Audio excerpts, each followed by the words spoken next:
Se ha preguntado muy poco, dos preguntas, una sola pregunta en cada uno de los dos exámenes. Entonces, oye, matarte tanto para que te hagan una sola pregunta, por mi parte nunca va a ser recomendado hacerlo, ¿no? En esa partecita en sí. Ahora, ¿qué pasaría si este año, digamos, no se revuelven las cosas y nos preguntan una cantidad más? No va a superar las 5 preguntas este tema porque has visto en tu PDF que es bastante cortito, ¿no? Entonces, tampoco es para, wow, nos tendríamos que alarmar y tener en cuenta. No, mira que dura menos de 5 hojas enteras, son, bueno, ¿no? En 10 páginas del PDF, unas 5 hojitas, entonces lo podemos tranquilamente terminar en una sola clase, ¿no? Entonces, si te llegan a preguntar varias cosas, pues espero de lo que se anote acá, se marque, tú por lo mínimo lo trates de tener en mente. Así que este está un poco más fácil con respecto a las iras, que claro, era nombre de enfermedad, su clínica y a ver cómo me acordaba, ¿no? De los bichos que lo causaban en sí. Aquí hay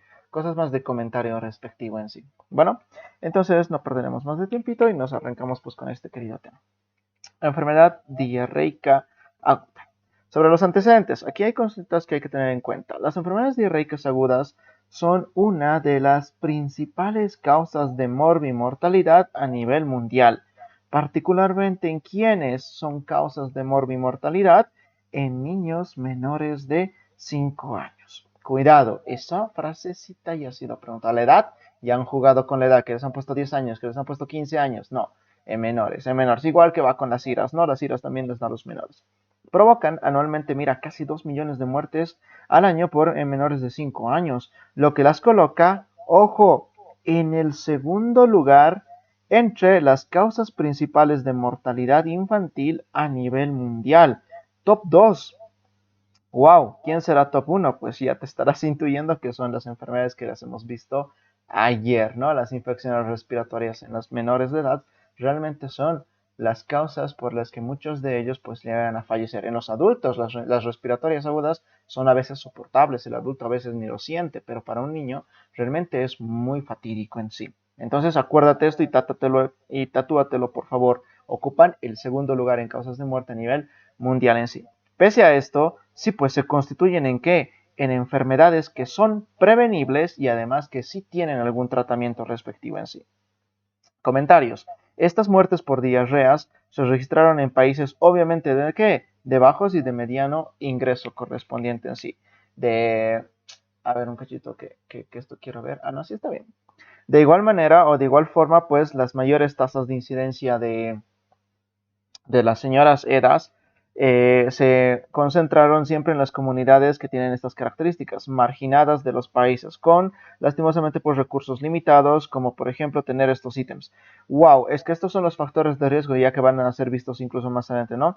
Escasez de agua potable, un saneamiento deficiente y obviamente pues una mala calidad de atención médica respectiva. En cambio, en países desarrollados o ya con mayores ingresos económicos, chicos, las enfermedades diarreicas rara vez son fatales, pero sí, son una causa de un gran número de consultas de urgencias y hospitalizaciones que generan también costos sustanciales de atención médica. O sea que sí o sí tienen que estar a punto, ¿no? de estar atentos a esta enfermedad respectiva. Ten cuidado en diferenciar, ¿no? Cómo es lo que se da. Recuerda que en la parte de los países de bajos ingresos y más aislados es donde principalmente da más problemas pues este tipo de enfermedades respectivas.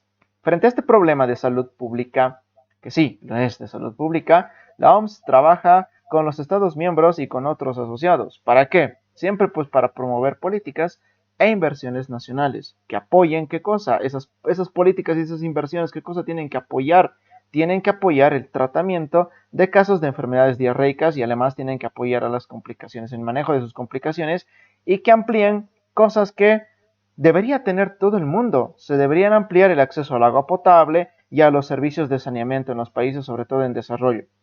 Además, son responsables de realizar investigaciones orientadas a siempre desarrollar y probar nuevas estrategias de prevención y de control de la diarrea en esta esfera. Además, deben ser capaces de fortalecer la capacidad ¿para qué? Para realizar intervenciones de prevención, en particular las relacionadas con el saneamiento y con el mejoramiento de las fuentes de agua. ¿Ven? Nada más, así como en el tratamiento y en el almacenamiento seguro de el agua en los hogares. Desarrollar nuevas intervenciones sanitarias tales como la inmunización contra, por ejemplo, el rotavirus, y contribuir a su capacidad de los agentes, o a la capacitación, perdón, de los agentes de salud y especialmente en el ámbito comunitario. Hacemos una pausa. Si te muestro una panorámica de todito esto que ahorita hemos recorrido y hemos ido marcando, ten en cuenta una cosa, al final de cuentas, siempre entes superiores, autoridades y organizaciones están a cargo de las medidas preventivas que ayudan al mejoramiento de la salud de una población en sí, ¿no? Si lo has leído, al final de cuentas esto no tiene mucha ciencia y tú tendrías que decir, pues sí, tienes razón, que por ejemplo se mejore y se fortalezca la distribución de agua, mantener los ambientes limpios, el tratamiento y almacenamiento de agua y así, ¿no? O esto que hemos visto anteayer ya, ¿no? La inmunización contra, por ejemplo, el rotavirus, que el rotavirus tiene su vacuna, está en el PAI, ¿no? Y obviamente la diarrea por este virus realmente es muy fregada a nivel de menores de edad, sobre todo menores pues de 5 años, entonces que justamente que es a los que les da principalmente, entonces la inmunización también pues va de la mano en sí. Comentario final, tanto la OMS como también la UNICEF emplean desde fines del diseño de 1970, ¿qué cosa? ¿Qué cosa emplean? Esto, chicos, las sales y la terapia de rehidratación oral. Esto que he marcado de rojo es pues la base, los cuales han resultado muy útiles en la lucha contra la diarrea infantil. Es el tratamiento de base, sales de rehidratación oral, ¿no? Las sales de rehidratación que las puedes conseguir en todo lado. Mira, por información, se calcula que en el diseño de 1990, esas formas de tratamiento salvaron más de 1 millón de vidas por año. Según algunos indicadores, sin embargo, en algunos países podría estar disminuyendo el nivel de conocimientos y de empleo de las terapias de la gestión de la diarrea, que se puede llevar a cabo en los hogares de los niños y niñas afectados por diarrea en sí. Esto es una advertencia, ¿no? Wow, es que claro, en otros países ya ni siquiera se ve mucho de esto, entonces ya ni se acuerdan de cómo utilizar las sales. En Latinoamérica, pues donde nosotros estamos, de acuerdo a los datos publicados por esta entidad, la EDA, la enfermedad diarreica aguda, continúa siendo ¿qué cosa? Continúa siendo un problema de ¿qué? De salud pública, que ya en países primer mundo ya dejó de ser. Entonces, mira, Bolivia, en conjunto con otros países como El Salvador, Nicaragua, Brasil, tienen lastimosamente indicadores de ¿qué? De mortalidad alta por diarrea. O sea que nosotros estamos en números rojos con respecto a casos de diarrea atendidos por día, por mes, o en los informes que se hacen, ¿no? Mensuales o anuales de las consultas médicas en sí. Sí, las diarreas son muy populares. Pese a que en el propedéutico las diarreas son muy despreciadas en las preguntas de examen, en toda tu carrera, pues oye, es algo de lo más común que vas a ver, y sobre todo si rotas pediatría, es, junto con las IRAS, de las dos cosas de las que más van a ser los motivos de consulta de los pacientes pediátricos traídos por sus papás.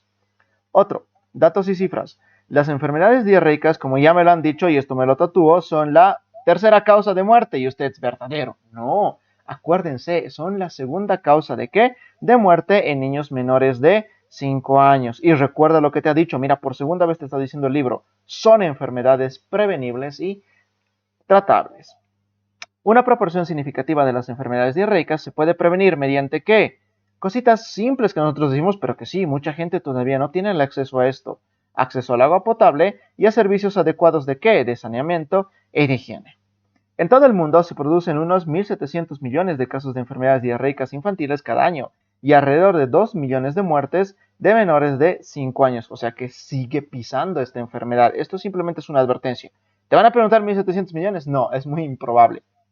La diarrea es una de las principales causas de ¿qué? Y esto en rojo, pues chatitos, de malnutrición en menores de 5 años. Claro, si el pobre niño no puede ni absorber lo que comió, porque todo el rato lo está expulsando rápidamente, uy, la malnutrición parte pues como la principal complicación de la diarrea. O, bueno, pasado así, segunda, porque la principal es pues la deshidratación, ¿no? Pero claro, forma parte de las complicaciones graves que tiene la diarrea no tratada en los menores. Y una malnutrición es horrible en los niños porque están en la etapa de pleno desarrollo y crecimiento, o sea que no se puede descuidar esta parte en los niños. Los episodios diarreicos figuraron durante todo el periodo dentro de las dos principales o primeras causas de consulta, hospitalización y emergencia. Mira que de nuevo, dentro de las dos, otra vez te está refiriendo aquí, ¿no? Aquí, este puntito, porque claro, en el top 1, en la primera causa son las IRAS, ¿no? El anterior tema, el tema de ayer, y en el puesto número 2, pues está aquí en las diarreas. Luego nos pasamos a esto. Definición. Oye, ten cuidado con las definiciones, que son preguntas de regalo de este tema. Definición del griego fluir a través de. Diarrea significa ¿qué cosa? Uy, y esto todito me lo tendría que tratar en sí, ¿no? Es una deficiente absorción intestinal de agua y de electrolitos, o bien una secreción exagerada de estas sustancias. ¿De qué sustancias? De agua o de electrolitos, una exagerada secreción. También es definida como que, y esto ya me lo puedo ir quedando, el aumento de la frecuencia de las evacuaciones, acompañada de qué? De un incremento en el contenido de agua en las heces y un cambio en qué? En la consistencia de la materia fecal. Listo, haces una pausa. Recuerda, esto se refiere a la definición general de la diarrea. Te voy a pedir que tengas cuidado porque mira, la OMS define la diarrea como qué? Como la deposición en sí de 3 o más veces al día o deposiciones con una frecuencia mayor que la normal. Además, caracterizadas por heces sueltas o también dichas, heces líquidas en sí. Recuerda, esto es para la OMS y ten cuidado con lo que se viene abajo, porque para las normas nacionales, la diarrea es definida como ¿qué? Como una enfermedad gastrointestinal caracterizada por el aumento en el número o la disminución en la consistencia de las evacuaciones, con o sin presencia de moco o de sangre y con un riesgo de provocar ¿qué cosa? Deshidratación. Por lo general es autolimitada y casi siempre causada por agentes infecciosos. ¡Ay! Lo has acabado subrayando todo. Yo te digo sí, porque sabes que tienes que tener cuidado. Yo sé que al final de cuentas la idea general la tienes en mente y todos la sabemos esto, ¿verdad? Pero a veces, sabes cómo son las preguntas de la universidad demasiado cerradas y ellos se afianzan mucho del libro de la literatura. Entonces, oye, yo no te voy a poder pedir que tú lo puedas recitar, ¿no? Como si fuera el Padre Nuestro, pues todo esto, no te lo puedes memorizar palabra por palabra, pero te pido que trates de hacer un esfuerzo en tratar de reconocer el concepto que le da cada una de las entidades, la definición general, la OMS y las normas nacionales. Si te estás dando cuenta, en la definición general es algo mucho más simple que lo que es, por ejemplo, la OMS. Que bueno, entre las dos son un poco más simples con respecto a las normas nacionales, porque las normas nacionales ya habla de, por ejemplo, moco, sangre, y habla, por ejemplo, no te las estoy marcando, ¿no? De deshidratación respectiva, ¿no? Ya como complicaciones y la palabra infección, o sea, trata de asociar palabras que te busquen, ¿no? Te ayude a buscar eso en una pregunta de examen, que sí, esta es una de las preguntas duras, difíciles que se podría hacer, ¿no? Confundir a los alumnos en los diferentes tres conceptos de la parte general, la OMS y las normas nacionales en sí. Es un esfuerzo que te podría pedir en esta parte del tema. Si no, sigues viendo el resto del contenido. Etiología. La diarrea suele ser un síntoma de qué? De una infección del tracto digestivo y que puede estar ocasionada por diversos organismos, entre bacterias, virus o parásitos en sí. Una infección que puede ser transmitida por alimentos o por consumo de agua contaminada, o bien puede ser transmitido de una persona a otra. ¿Como resultado de qué? De una higiene deficiente. O sea, te están dando las vías de transmisión de estas enfermedades y que la mayoría en qué coinciden. ¿En qué coinciden, mejor dicho, todas? En una mala higiene, una higiene deficiente. ¿Tiene varias vías? Sí, y te lo han enumerado en esa parte. A continuación, mencionaremos las causas de esta patología. Y yo te digo, ¿cuáles son las dos principales causas de diarrea? Y tú dices, las principales causas de diarrea son dos. ¿Cuáles son las dos principales causas de diarrea? Pues tiene las causas no infecciosas por un lado y por el otro lado las causas infecciosas en sí. En eso nomás directamente de una manera general se divide las diarreas. Bueno, causas no infecciosas, que son un poquito menos frecuentes que ver. Por ejemplo, que el paciente sufre una transgresión alimentaria, es decir, una intoxicación alimentaria porque se comió de todo, que era Navidad, que era Año Nuevo, y pues no pudo perdonar nada, que se comió el panetón, que la rosca, que los pasteles, que los bizcochos, que todo, ¿no? Y al final de cuentas se la pasa en el baño, ¿no? Entonces prácticamente eso es una transgresión alimentaria, no es que se ha tragado algún bicho, no. O por la disbacteriosis, que es prácticamente un desequilibrio en la microbiota normal que habita en tu intestino. Sí, sí, sí, sí, eso te lo enseña el aparato digestivo, pero no hemorfo, lastimosamente. Te hace un simple comentario que es otra cosa. Pero tú sabes que tu tracto gastrointestinal, principalmente a nivel de tu intestino grueso, existe pues una microbiota intestinal formada por varias bacterias que normalmente viven tranquilamente ahí en tus tripas sin molestar y sin hacer daño a nadie.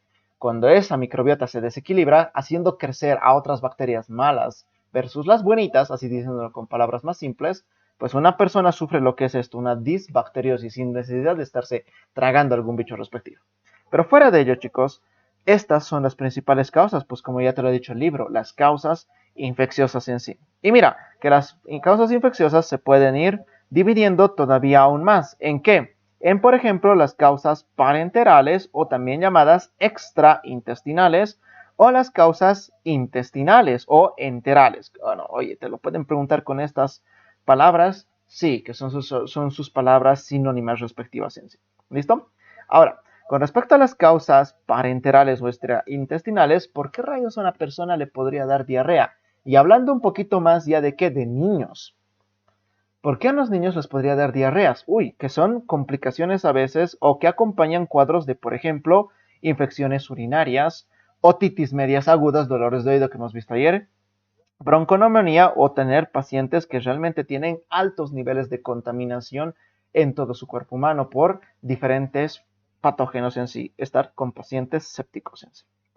Pero más comúnmente que las causas extraintestinales son pues las causas directamente intestinales. Y ahí tu librito te lo asocia en qué? En agentes. Y sí, de aquí también ya ha salido alguna pregunta a tener con. Entonces te voy a pedir que, claro, esto tarde o temprano lo sabrás. Yo sé que todos estos nombres para ti son nuevos, pero durante toda tu carrera muchos de estos bichos los vas a ir viendo una y otra vez y ya vas a saber quién es quién. Hay causas bacterianas, hay causas virales y hay causas entre parasitarias y hasta por hongos en sí. Entonces, entre ellos, tienes que irte acordando acerca de varios de estos. Toditos ellos pueden producirte diarrea. Sí, ahora me vas a decir, todos ellos me tengo que acordar. Uy, te voy a pedir que hagas un esfuerzo de acordarte por lo mínimo de los más comunes y quizás los que un poquito más por lejos son más frecuentes en la consulta en sí. Ten en cuenta acordarte bastante de quién, de esta señora de aquí arriba, de la Escherichia coli, ¿no? En sí, con sus cepas correspondientes. La señora Shigella, como no. La señora Salmonella, claro que sí. Y el señor cólera por su antecedente, que el cólera está erradicado, pero hay que tener cuidado porque su historia ya ha sido preguntado varias veces en el curso básico en sí. Pueden estar las otras, el Campylobacter, la Yersinia, las aeromonas, pueden estar, pero las que hemos tiqueado yo te aconsejo que te las vayas acordando porque son bacterias. ¿Cómo las puedes diferenciar de los virus? Si te das cuenta, toditos terminan en ¿qué?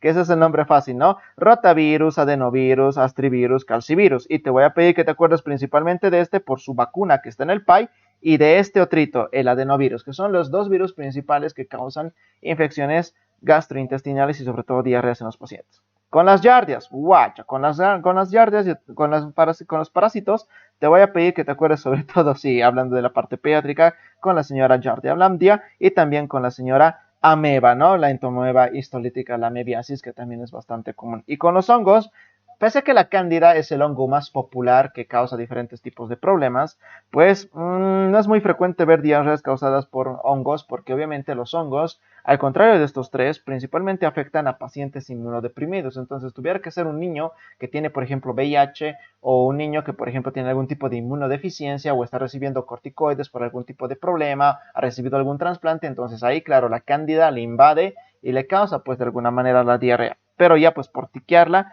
nosotros nos acordamos de la cándida, que es un hongo, ¿no? Están las infecciones micóticas en sí. Entonces, te voy a pedir que te acuerdes de por lo menos estas, las que hemos marcado, como las causas principales de diarrea de origen infeccioso, según la familia a la que pertenece. Listo, seguimos avanzando y que ya estamos casi por la mitad del temita. Clasificación. Uy, con la clasificación yo le voy a poner un ojito porque de aquí hay que saberse esto. Primero porque ha sido preguntado en el prope y segundo porque a ti te sirve en la parte de la práctica correspondiente en sí. Mira, por la clasificación se toma en cuenta diferentes criterios. Por ejemplo, por algún punto de vista, se puede clasificar a las diarreas de acuerdo a qué? Al grado de hidratación que tenga la persona que tiene diarrea. Así tú puedes clasificar a una persona que tenga diarrea sin deshidratación, que tenga diarrea con deshidratación o que tenga diarrea con deshidratación y el paciente ya esté grave o chocado, ¿no? Que esté en shock directamente. Eso es desde el punto de vista del grado. Y acuérdate, esta ha sido la pregunta de examen del año pasado, así que cuidado que caigas en estos bloopers, que así se tienen en cuenta también. Así que ten cuidado en esa parte. De acuerdo a la evolución. Oye, cuidado. Esto es de acuerdo al tiempo que lleva el paciente con la diarrea. Ahí directamente la paciente o el paciente se puede clasificar en tres.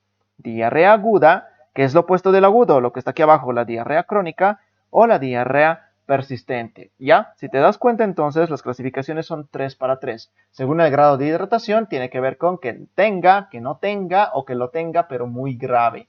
Y en cambio, con la evolución es aguda, persistente o crónica respectivamente. Sí.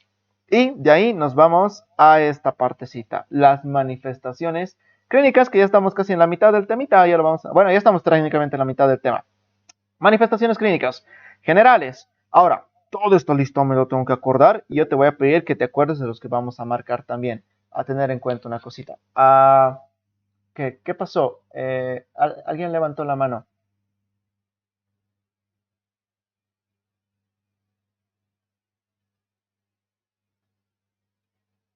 Bueno, si no es nada, pues que tienen el micrófono libre, ¿no? El micrófono libre es más fácil de interrumpir y decir, un ratito, ¿no?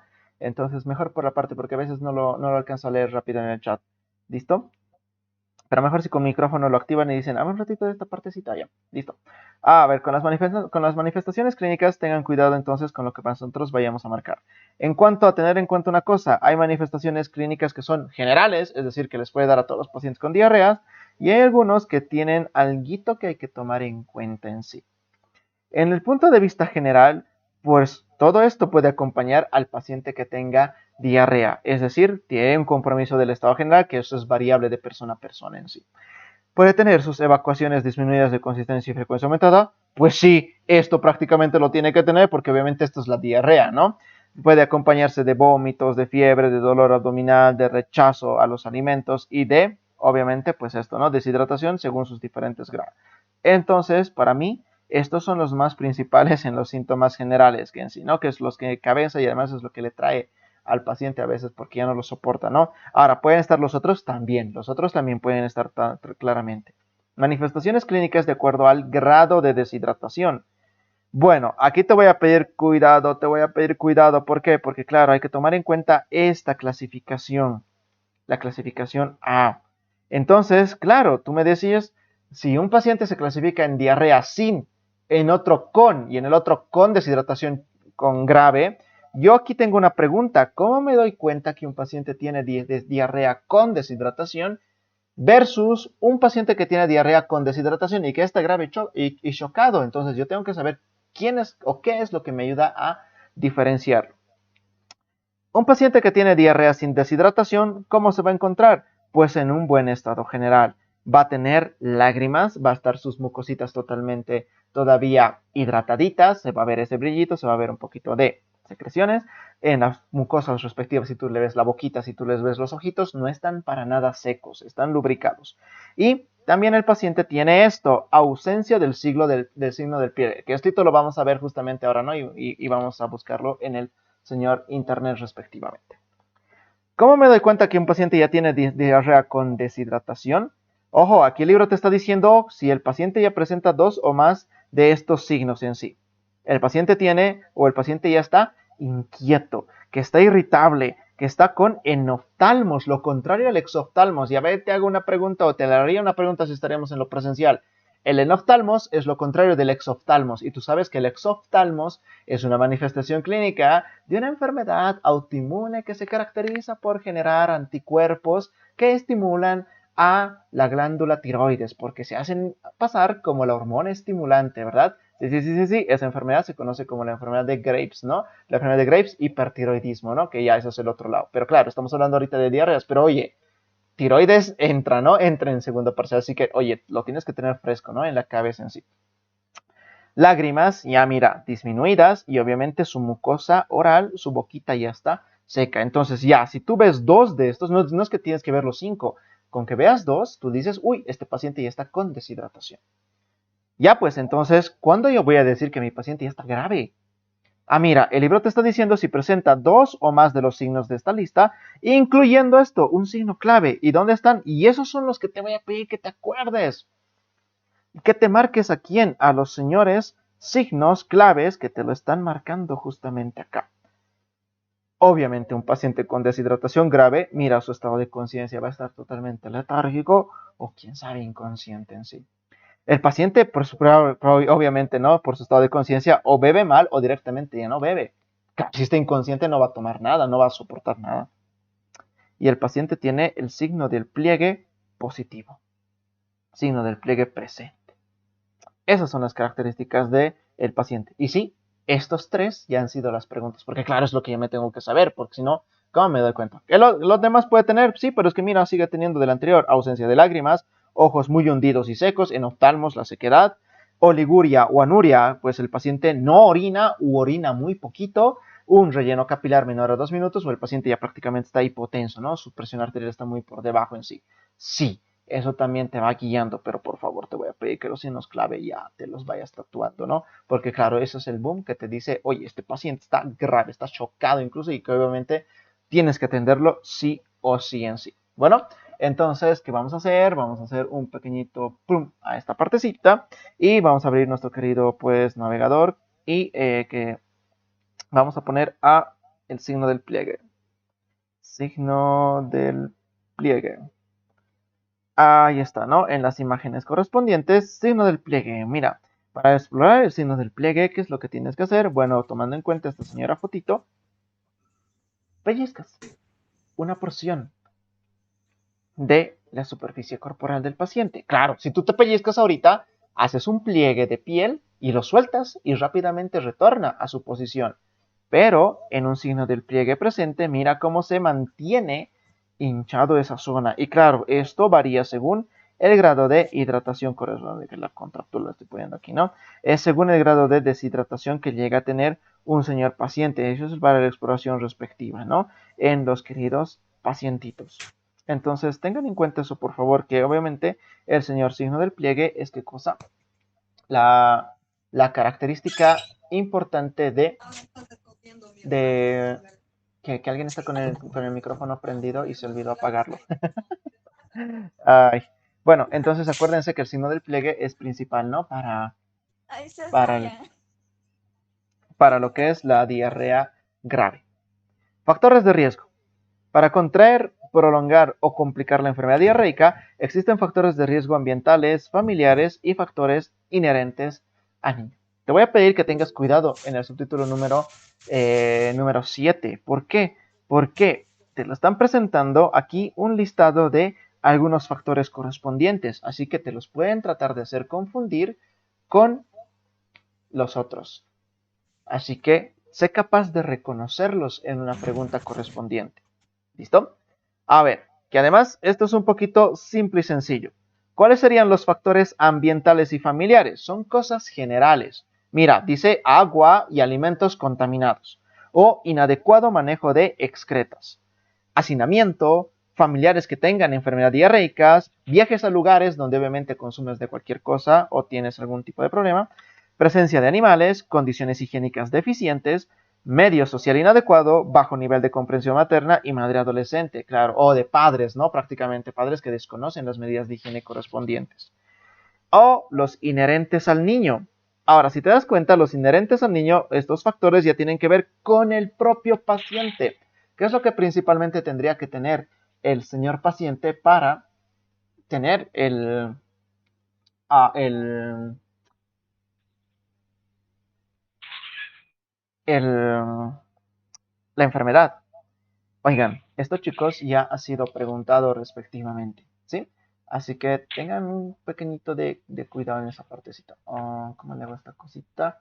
Ya está. Lactancia materna. Mira, en los pacientes que son alimentados a pecho, las infecciones entéricas prácticamente son raras y cuando ocurren, pues el cuadro se autolimita de una forma más rápida. Ya, entonces esto es una idea a tener en cuenta. La lactancia materna es buena y tú dices, sí, la lactancia materna es muy buena. Es decir, protege frente a las enfermedades diarreicas. La edad influye, pues sí, el lactante pequeño obviamente tiene más riesgo de qué? De sufrir deshidratación por su composición corporal.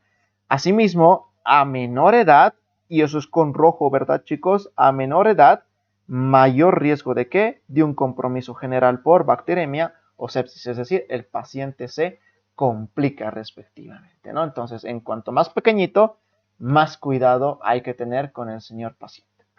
Estado nutricional, ¿importa? Tú dices, sí.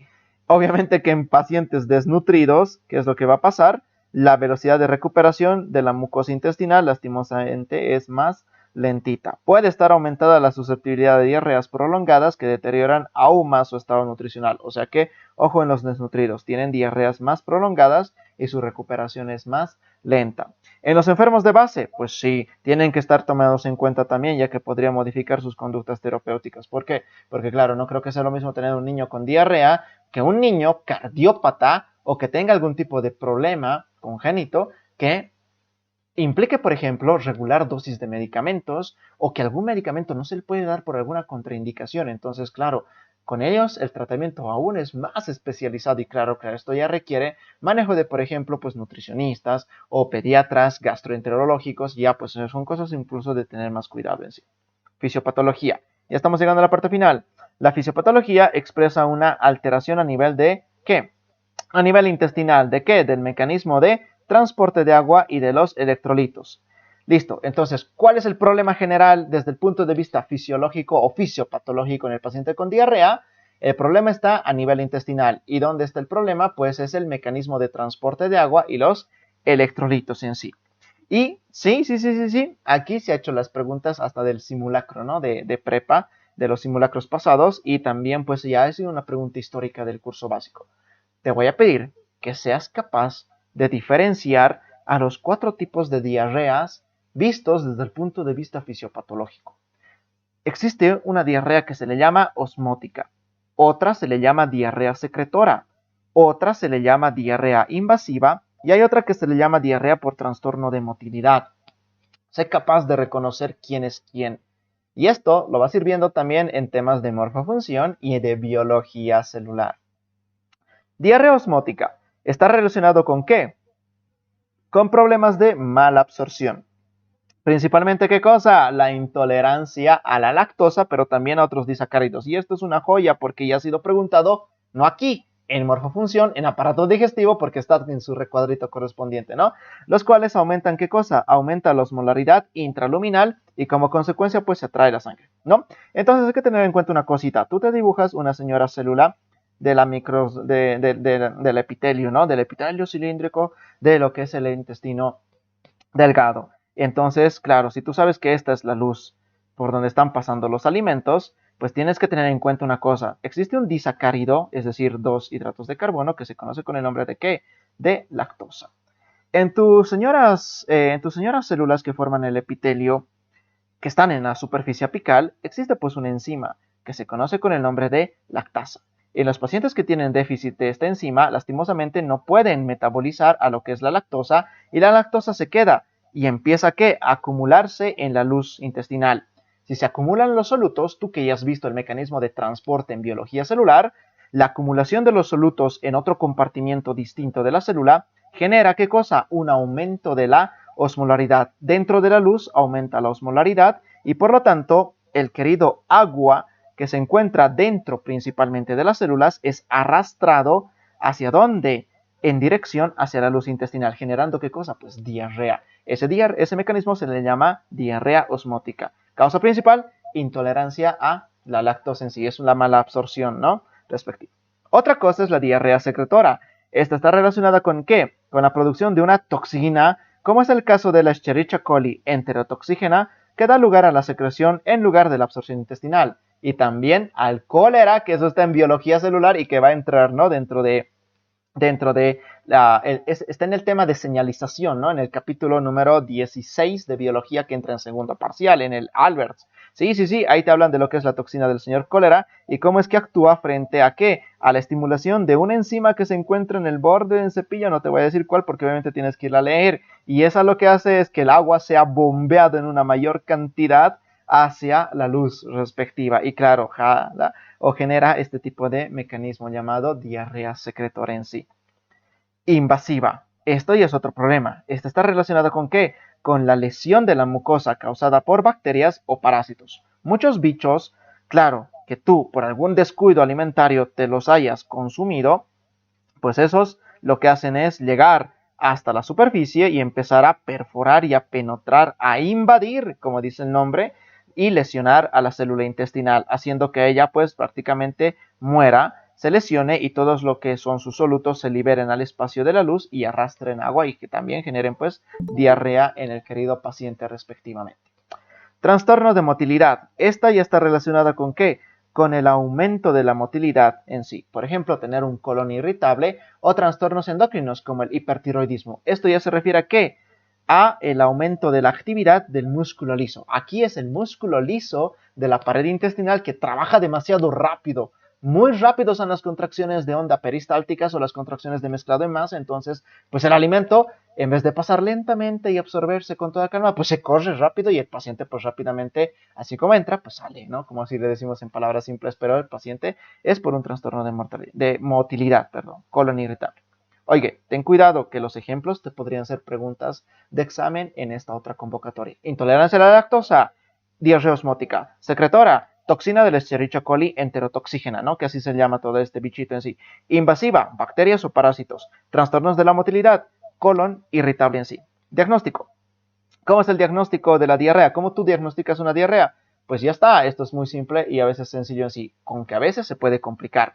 Pero la mayoría de las diarreas tienen un diagnóstico por origen clínico, ya basado en qué, en la historia del paciente directamente, ¿no? Y siempre evaluar qué cosa, los signos de deshidratación y obviamente preguntando la característica de las deposiciones, ¿no? ¿Qué coloración es? Si tienen sangre, si tiene moco, si hay pujo, si es la primera vez y cuántas veces, ¿no? Entonces, si es primera, o sea, se van preguntando muchas cosas. ¿Se pueden hacer exámenes complementarios para mejorar el estudio? Pues sí, pero mira, el libro te lo está advirtiendo entre paréntesis. Estos son pedidos en casos graves y según la disponibilidad del lugar donde te encuentres. Puedes pedir electrolitos, niveles de sodio, potasio, porque claro, el paciente se lo va perdiendo, ¿no? Puedes pedir en sí.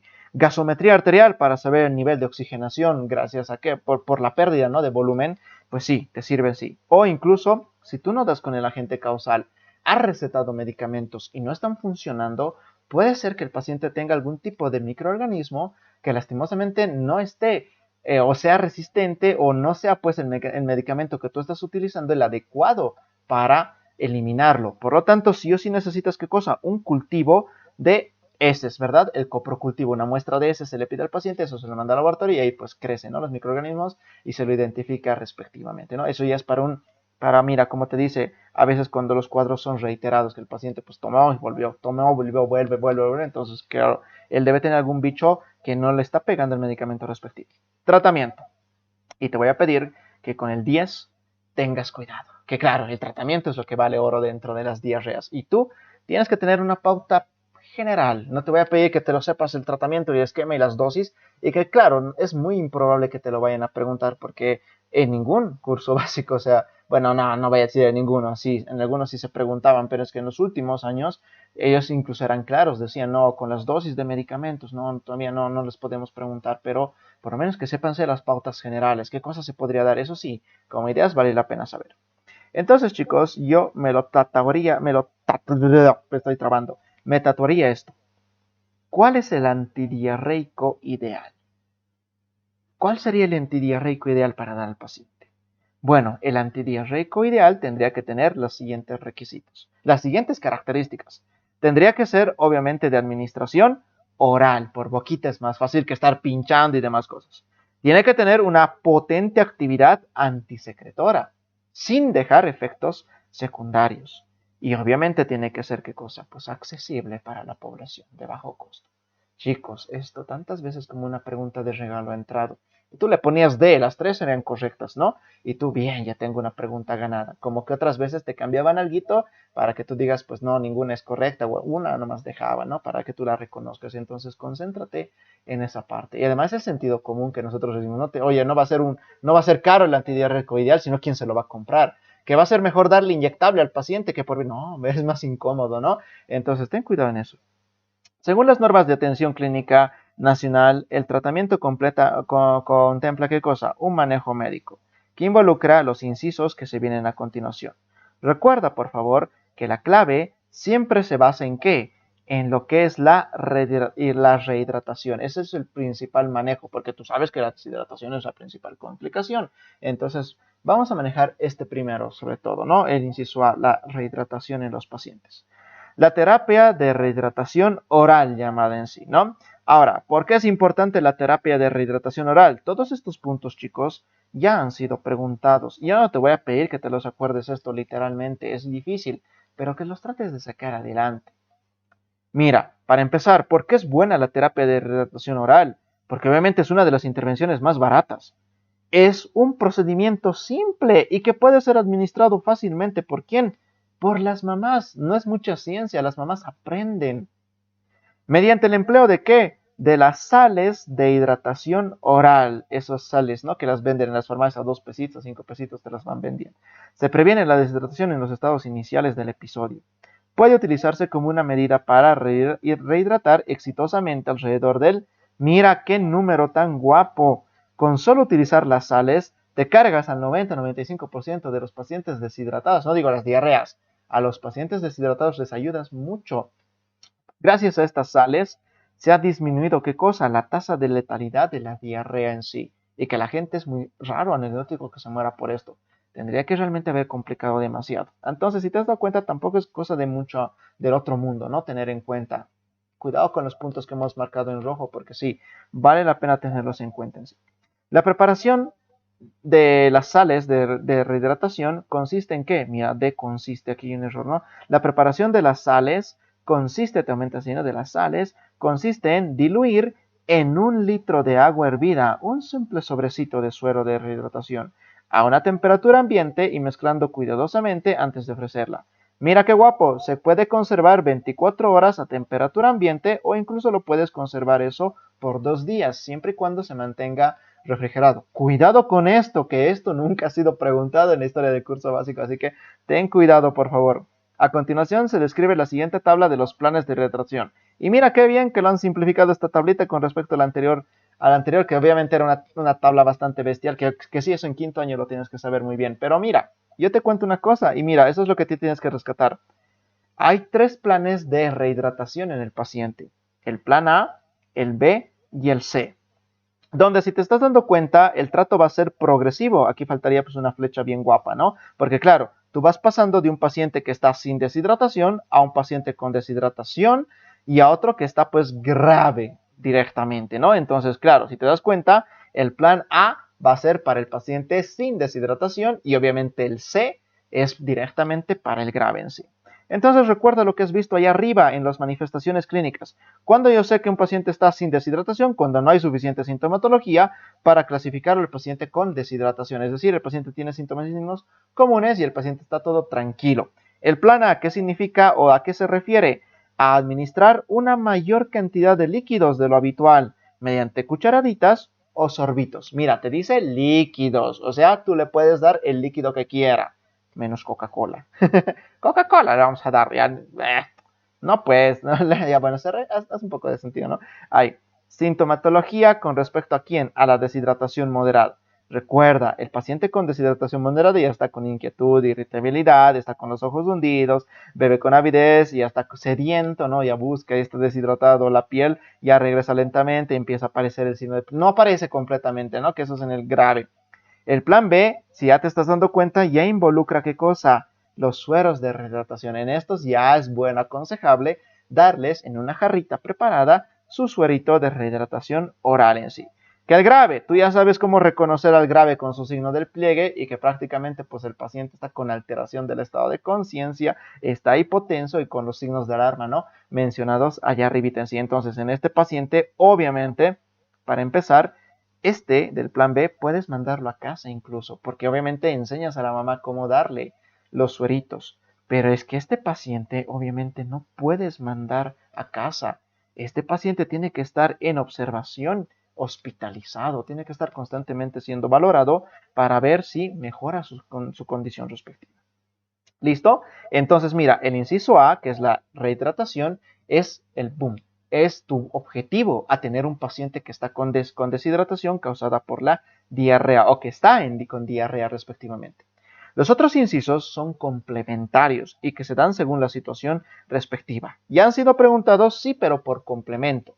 Por ejemplo, a tu paciente tú le puedes dar ¿qué cosa? Zinc, por un periodo de 2 semanitas en sí, como un suplemento y como un reconstituyente para el mejor funcionamiento del intestino.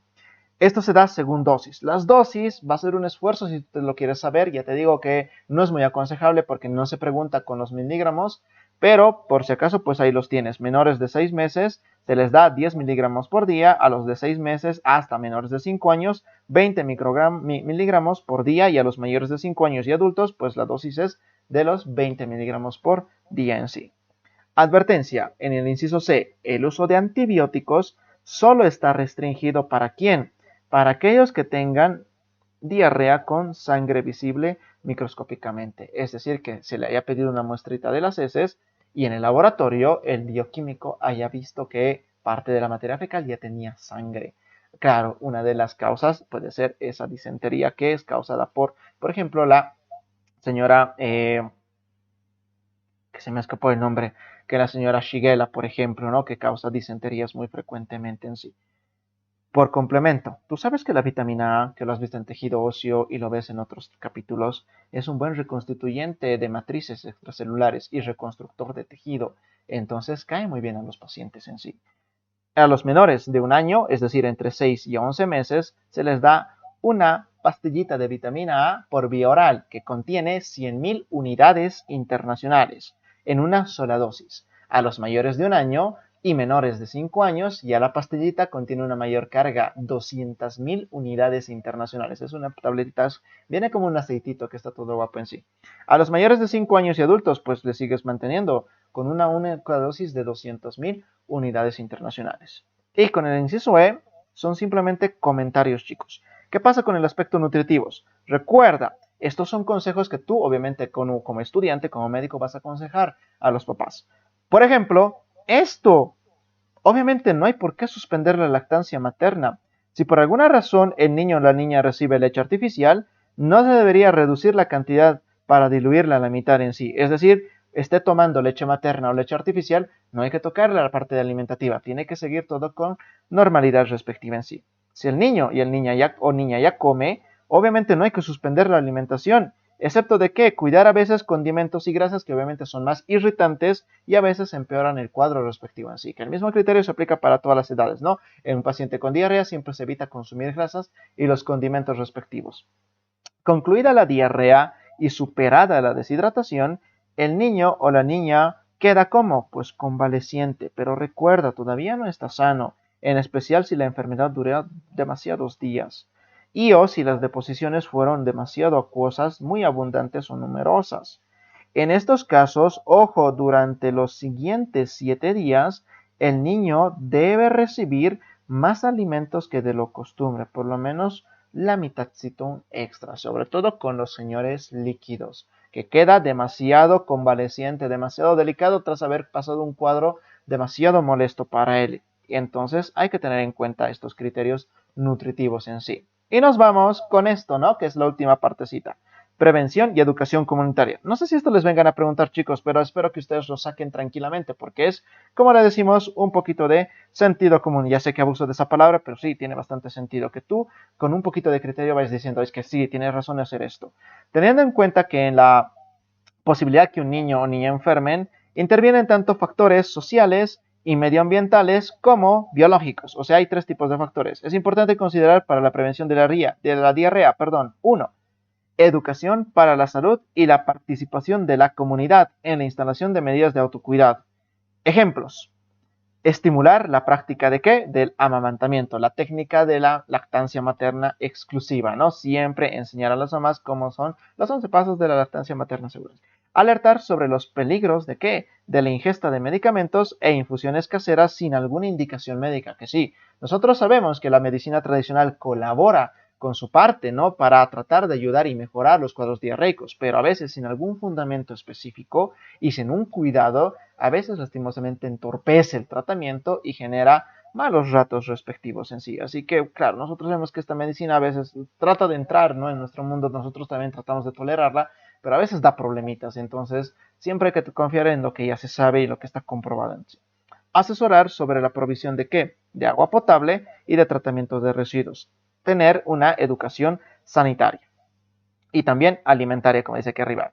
Medidas higiénicas como el lavado de manos antes y después de higienizar a los niños y también los cuidados pues con respecto a las excretas en sí, ¿no? Antes y después de ir al baño.